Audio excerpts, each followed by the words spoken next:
سر وہ بڑی آپ نے پچھلے لیکچر میں بات کی تھی، وہ عمران خان جو بینکوں سے قرضے لے رہا تھا وہ منتھلی، اس کا کیا وہ سر تھوڑی سی ذرا دوبارہ بتا سکتے ہیں؟ میں بتا دیتا ہوں، اس میں کوئی حرج نہیں ہے، مگر وہ جو میں نے خبر جو تھی، انفارمیشن تھی، وہ میں نے تم لوگوں کو پوسٹ بھی کر دی تھی. وہ اگر تم ابھی پیچھے جاؤ گے نا اسٹریم پہ، وہ پڑی ہوئی ہے. وہ خبر یہ ہے کہ اگر پاکستان کے اگر ہم موجودہ حالات دیکھیں نا، تو اس وقت تو عمران خان کی حکومت ہے. تو عمران خان کی حکومت ایک دن کے لیے، ایک دن کی میں بات کروں، وہ 18 ارب روپے کا قرضہ لیتی ہے. 18 ارب روپے. اور مجھے اگر یاد صحیح ہے، نواز شریف کے 5 سال میں وہ 8 ارب روپے کا روز قرضہ لیتا تھا، اور زرداری 5 ارب کا لیتا تھا. یہ خبر ہے. سر یہ جو قرضہ لیتے تھے، یہ جو آئی ایم ایف سے لینا ہے یا پاکستانی بینکوں سے لیتے ہیں؟ 2 قرضے ہوتے ہیں، ایک ہوتا ہے انٹرنل، ایک ہوتا ہے ایکسٹرنل. جی جی انٹرنل ہوتا ہے جس طرح ہمارے اپنے بینکس ہیں، ہم جی ان سے قرضہ لیتے ہیں. جس طرح تم بھی لے سکتے ہو، مسلم کمرشل بینک چلے جاؤ، اب بی بینک جی چلے جاؤ، ان سے کہو جی کہ میں نے قرضہ لینا ہے، وہ میرے لیے 13%، 14%، 100 روپے دیں گے، اس پہ سود لیں گے آپ سے. تو وہ تو انٹرنل قرضہ ہے. تو یہ دونوں ملا کے اگر ملائے جائے نا، تو اس کا مطلب ہے کہ ہمارے ہاں حکومت چلانے کے لیے پیسے نہیں ہیں، ہم قرضے سے چلتے ہیں. جو کبھی تم فکرہ سنتے ہو نا کہ پاکستان تو یار قرضوں سے چلتا ہے، ہماری حکومت جو ہے وہ قرضوں پہ چلتی ہے، اس کا میں نے تمہیں مطلب بتایا کس طرح ہے. کہ اگر صحیح. یہ اب اگلا سوال تمہارا یہ بھی بنتا ہے، یہ قرضہ کس لیے ہوتا ہے؟ جی تو سر. یہ قرضہ جو 18 ارب روپے روز لے رہا ہے نواز شریف، اپنا ہماری حکومت کہہ لیں عمران، وہ خرچہ کس پہ ہوتا ہے؟ وہ یہ جو پولیس کی گاڑیاں تمہیں نظر آ رہی ہیں، جی جی یہ جو جب تم گجرانوالے سے آگے جاتے ہو تو راہ والی کینٹ آ جاتا ہے. کبھی تم نے سوچا ہے وہ کینٹ کے لیے پیسے کہاں سے آتے ہیں؟ وہاں جو وہ لوگ پہلے گیٹ پہ کھڑے تمہیں روکتے ہیں، پھر آگے جا کے اگر ان کے گھر ہیں فوجیوں کے، اگر ان کا اے سی بھی چلتا ہے، ٹھیک ہے، جو وہ شوز پہنتے ہیں وہ بھی فری نہیں آتے. پھر اس طرح اگر ریلوے اسٹیشن چلے جاؤ تو ریلوے، پھر اگلی ہماری ٹریجڈی یہ ہے کہ ہمارا کوئی ادارہ جو ہے نا، جیسے جی سمجھانے کے لیے کہہ رہا ہوں کہ تم کوئی کاروبار کرتے ہو، تم پاکستان ہو، تم نے ایک دکان ریلوے کھولی ہے، جی تو ریلوے کا جو سالانہ خسارہ ہے نا وہ 35 ارب ہے.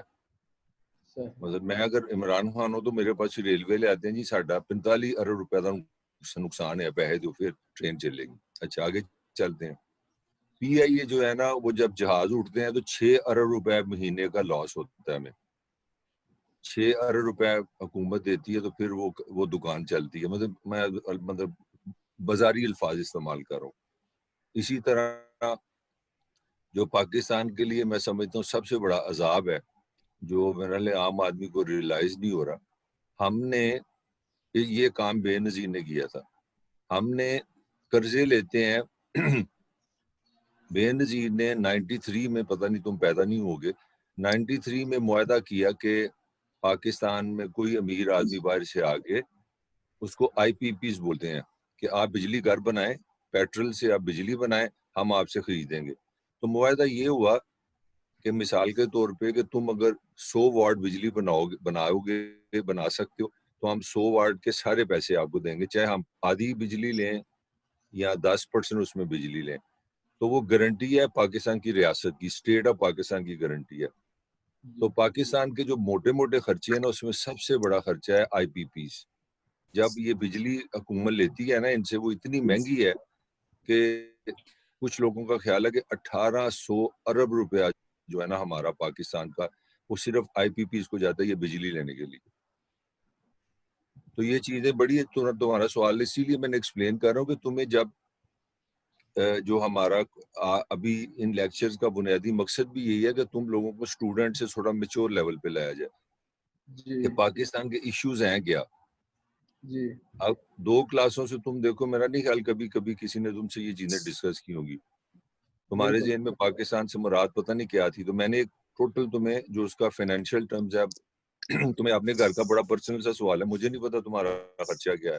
تم اگر اپنے جی گھر کا خرچہ سمجھو گے کہ میرے ابا کی اتنی آمدنی ہے، اتنا سکول پہ لگ جاتا ہے، ہمارے کالج پہ لگتا ہے، بجلی پہ اتنا ہے، اور ہماری خالہ جو دبئی سے ہے وہ ہر مہینے میں وہاں سے 50,000 بھیجتی ہے. کہ میرا ماموں ہے وہ انگلینڈ ہے، 25,000 وہ بھیجتا ہے.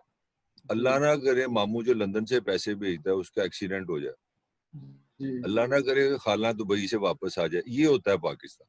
اس کو کہتے ہیں یار یہ قرضوں سے ملک چلتا ہے. آپ سمجھ آئیے, جس جی طرح سر. گھروں میں بھی ہو جاتا ہے نا, ایک بھائی دبئی چلا گیا ہوا ہے, باقی جناب وہ گفٹ آ رہا ہے اور موٹر سائیکل پہ آ رہا ہے, بڑی شرٹیں پہنتا ہے, تو وہاں بھائی خدا نہ خاصا اس کی نوکری ختم ہو گئی ہے, تو سارا گھر ہی جی ایک دم ڈپریشن میں چلا جاتا ہے. تو ہمارا بالکل. سارا ملک اسی طرح ہی چلتا ہے, ہم قرضے لیتے ہیں. اور اسی لیے جب زرداری آتا ہے وہ شور ڈال دیتا ہے جی یہ قرضے تو پہلے والوں نے لیے ہیں, ٹھیک ہے بھائی تو لیتے. اب عمران بیچارے نے 22 سال چھوڑ ڈالا تھا کہ یہ چور ہیں یہ قرضے لیتے ہیں, ایسے ہی ہے نا, ایسے ہی تو ہے میں نے سر. ایسے ہی ہوا ہے نا. تو میں نے ایک انفارمیشن سے تمہیں بتا دی کہ عمران اس سے بھی زیادہ دلدل میں پھنس گیا. بالکل سر ایسے ہی ہے. یہ میں نے کوشچن آپ سے اس وجہ سے پوچھا ہے کیونکہ وہاں پہ نا بیٹھے ہوئے تھے ہم دوست, تو اس طرح کی بات ہوئی ہے, تو وہاں پہ میں نے بات کی ہے, تو وہ کہتے ہیں کہ یہ بات غلط ہے. بس تھوڑا سا مائنڈ لیول بھی اس طرح کا تھا کہ میں نے ان کو صحیح طرح جو ہے نا اتھینٹک بات نہیں کر سکا میں ان کو, تو میں پھر اس وجہ سے چپ ہو گیا. میں نے کہا نہیں میں آپ کو 1-2 دن میں نا آپ کو کلیئر کر کے تو پھر میں آپ کو بالکل پروف کے ساتھ بتاؤں گا. وہ تو اس یہ میں بات سارے ہیں, خبریں ساری ہیں. اب یہیں سے یہ میں I'm not talking with Shuja only, I'm talking to the class. یہی ٹاک شو ہے, یہی کرنٹ افیئر ہے. جی خبر میں نے ایک خبر تمہیں دی ہے نا, میں نے تمہیں ایک چیز سمجھانے کی کوشش کر رہا ہوں کہ ٹاک شو میں میڈیا کیا کرتا ہے, جرنلسٹ کیا کرتا ہے, اس کو ایک خبر ملتی ہے. اب میں اس خبر کو کس طرح ایکسپلین کرتا ہوں, مطلب مجھے اچھا نہیں لگتا بار بار کہنا. آئی ایم شیور کہ یہ تمہاری دوسری تیسری چوتھی کلاس ہے اور تمہارا چیزوں کو دیکھنے کا انداز بدلنا ڈفرینٹ ہونا شروع ہو جائے گا. وائی جی کہ میں تمہاری انفارمیشن اور دا وے یو اینالائز چیزوں کو دیکھنا کس طرح, میں تمہاری وہ سوچ کو بدلتا جا رہا ہوں.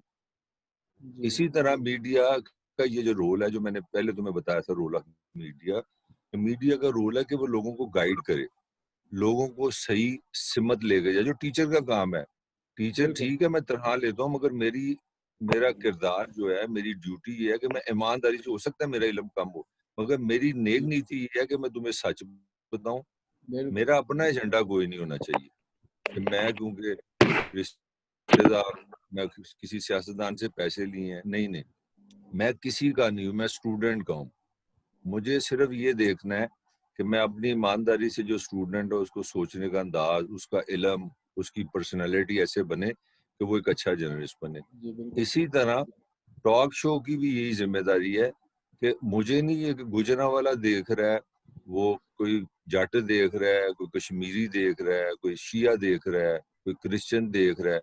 میرے سامنے ایک پاکستانی بیٹھا ہے اور میں نے ایمانداری سے دیکھنا ہے کہ یہ جو ملک کے لوگ ہیں جو پیسے دیتے ہیں, یہ جو ٹیکس دیتے ہیں, ان کو کیا وہ مل رہا ہے جس کے لیے ہم نے پاکستان بنایا ہے. یہ اتنا مزیدار کام ہے, یہ اتنا آپ کو اپلفٹ کرتا ہے. مطلب آپ اپنے بارے میں بڑا مطلب دیکھو نا, مجھے کتنی طاقت مل رہی ہے جو تمہیں سمجھا رہا ہوں. بھی میں تمہیں دکھاؤں گا. میں ابھی تم سے پہلے ایک ویب سائٹ کھولی ہے, اس میں جو میرا شو ہے اس میں نمبر 1 ہے US. ابھی میں دکھاتا ہوں, میں اس کی پوسٹ دیکھ رہا تھا, تو بندہ فیل کرتا ہے کہ یار میں کتنا زندہ ہوں. میں کوئی پتہ نہیں 30-40 لاکھ لوگ مجھے سنتے ہیں, 10-12 لاکھ لوگوں کو کوئی میسج چلا جاتا ہے, اس میں 5-10 کے لیے میں زندگی بدل رہا ہوں. تو یہ بڑی ایک پاور کا احساس ہوتا ہے. یہ دس از دی پاور آف میڈیا.